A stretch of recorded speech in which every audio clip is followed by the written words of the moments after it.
अभी तो वर्तमान में मेरा जो प्राथमिकता मेरी है वो इसको ये देखना है, जो इलेक्शन की तैयारियां भदोही जनपद में बहुत अच्छी तरीके से की गई हैं।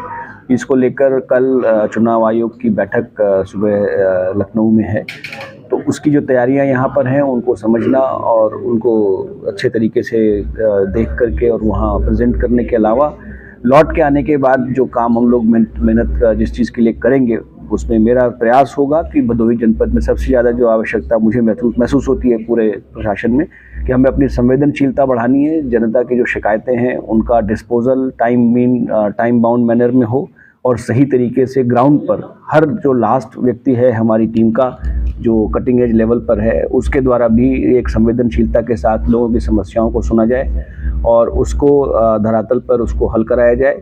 ये पहला प्रयास होगा। इसके अतिरिक्त जनपद का जो ऑलराउंड डेवलपमेंट है, 360 डिग्री विकास की जो बात होती है, हम लोग उस पर कार्य करेंगे। इंफ्रास्ट्रक्चरल इम्प्रूवमेंट पर काम करेंगे, रूरल एम्प्लॉयमेंट पर काम करेंगे।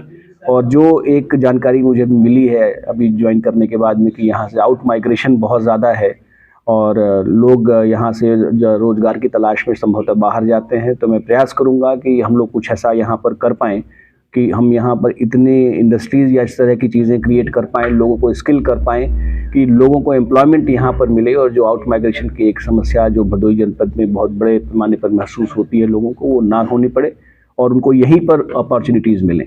इस दिशा में भी हम लोग प्रयास करेंगे। अभी भी हम प्रयागराज और वाराणसी पर डिपेंड करते हैं। जी जी, इसके लिए क्या प्रयास? नहीं, वो निकटवर्ती जनपद हैं तो वहाँ पे डिपेंड करने में कोई बुराई नहीं है। बहुत बड़े संस्थान बनारस में भी हैं, लेकिन हम लोग यहाँ पर जो गवर्नमेंट के इंफ्रास्ट्रक्चर है उसकी जो सर्विस डिलीवरी है उसको कैसे इम्प्रूव कर सकते हैं, कैसे लोगों को दवाइयाँ और जो अन्य जो डॉक्टर्स की सुविधाएं हैं, स्पेशलिस्ट की सुविधाएं हैं, उसको कैसे इम्प्रूव कर सकते हैं, इस विषय में भी मैं चर्चा करूँगा यहाँ के सीएमओ के साथ में। और शासन स्तर पर भी अगर कोई आवश्यकता होगी तो उच्च अधिकारियों से अनुरोध किया जाएगा कि इसको ठीक करें। सर, आगामी लोकसभा चुनाव भी सामने है और आपके ही देखरेख में हो रहा है जी, तो सर उस चुनाव को लेकर के प्रथम प्राथमिकताएं क्या है? आज चुनाव की पहली बैठक मैंने अधिकारियों के साथ करी है और जो चुनाव की ड्यूटी में लगे हुए लोग हैं उनके साथ में करी है। जो पहला प्रयास हमारा होगा, दो चैलेंज हैं मुख्य रूप से। एक तो ये कि यहाँ पर जो वोटिंग परसेंटेज था पिछले चुनाव में वो काफ़ी कम था, तो उसके जो चैलेंजेस हैं उस पर काफ़ी काम यहाँ की टीम द्वारा पहले किया गया है और अभी वो जिला जो सीडीओ साहब द्वारा मुझे बताया भी गया है। तो स्वीप के कार्यक्रम चलाए गए हैं और बहुत सारे दौड़ और मैराथन और हाफ मैराथन चलाई गई हैं। इनके द्वारा जो टीम बनाकर जो ग्रुप्स हैं, सेल्फ हेल्प ग्रुप्स हैं, महिलाएं हैं, उनकी टीम और हमारे जो अन्य सहायक हैं, रोजगार सहायक हैं, उनके द्वारा फ़ोन करके लोगों को इस बारे में संवेदनशीलता बढ़ाने का प्रयास किया जा रहा है।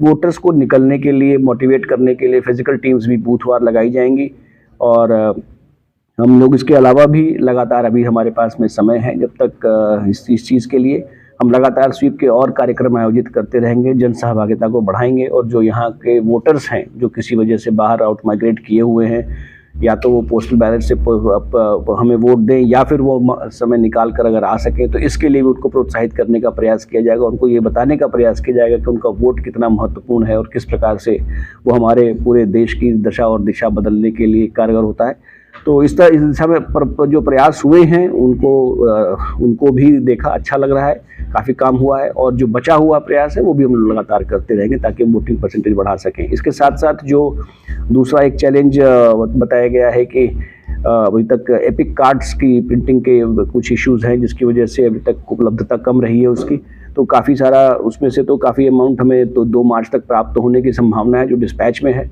और इसके अतिरिक्त जो बचा हुआ अमाउंट है उसको भी बात करता हूँ मैं, चुनाव में जो कंपनी है जिनको करना है कार्य, चेन्नई बेस्ड कंपनी, उनसे भी बात करके उसको भी हम लोग एक्सपीडाइट कराएंगे। और जनता के लिए विशेष संदेश क्या है सर?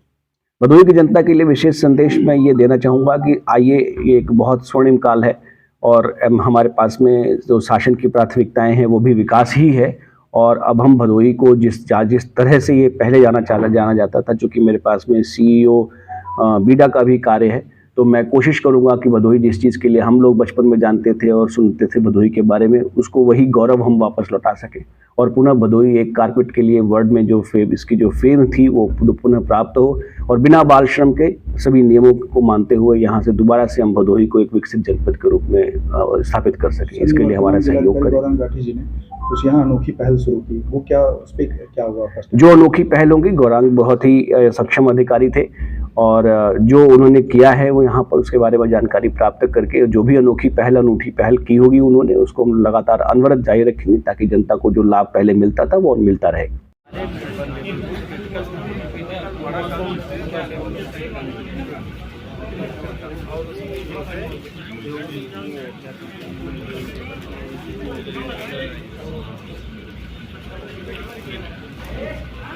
आपको लेकर गजब का आकाश भूमि न्यूज, राष्ट्रीय समाचार पत्र व वेब न्यूज चैनल, निडर पत्रकारिता की एक अनोखी झलक। लाल बटन दबाकर चैनल को सब्सक्राइब करें तथा घंटी का बटन अवश्य दबाएं ताकि सभी वीडियो की जानकारी आपको मिलती रहे। अपने आसपास होने वाली घटनाओं की जानकारी के लिए आप हमें नीचे लिखे नंबरों पर संपर्क कर सकते हैं। आप अपने आसपास होने वाली घटनाओं का वीडियो हमें व्हाट्सएप भी कर सकते हैं।